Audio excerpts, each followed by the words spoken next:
Hello, my name is Janet Turley. I'm the County Extension Agent for 4-H and Youth Development here in Warren County. And today with me is Asia Larkin, and she is an intern for us this semester from Western Kentucky University.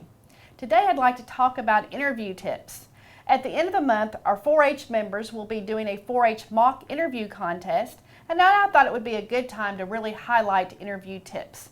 So this would be good not just for our teenagers, but every adult out there that's interested in learning more about how to do a good first impression for interviews.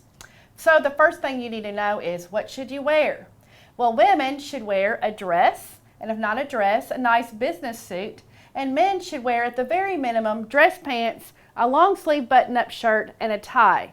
And if they really want to go the extra notch, is go ahead and throw on that business suit, and that might help really put on a really good, cinch the deal for a good interview impression. The next thing that you need to do is you need to have confidence.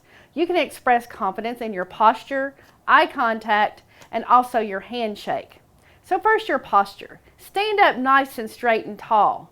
And also with your eye contact, make sure that you're looking at the person. You're not looking down, you're not looking all around, but you're actually looking at the person because you're trying to connect with that person and make a really good first impression. The next thing is the handshake, and the handshake is really important for me because a handshake to me is a make or break. And so with the handshake, a lot of people don't get this right. You need to make sure that in the curvature of your hand right here, you're connecting with the other person's curvature and you're going all the way. So I'd like to demonstrate on Asia. You're getting that all the way up, and that feels like a nice firm handshake. You don't want a bone-crushing handshake, and you don't want to have a nice, big, hearty handshake either. Just a nice, pleasant handshake. Now, Asia, if I would have backed off on you and just gave you a finger handshake, kind of limp, how does that feel? Doesn't feel very well. It does, yeah. You're not connecting with that person, and you're trying to demonstrate confidence with that person. So nice, firm handshake.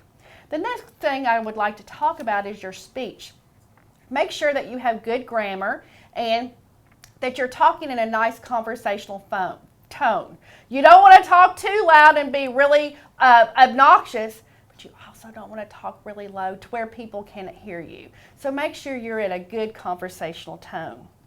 The next thing is do your homework. Wherever you're applying for a job, make sure you have studied that company. Make sure you do some research on the internet, or call up the company, or even talk to their employees, and make sure that you know what they do. Do they make products? Do they have a service? What do they do? So that when you're applying for that company, you can provide them with you can let them know the skills that you have that will help them. The next thing is a resume and cover letter.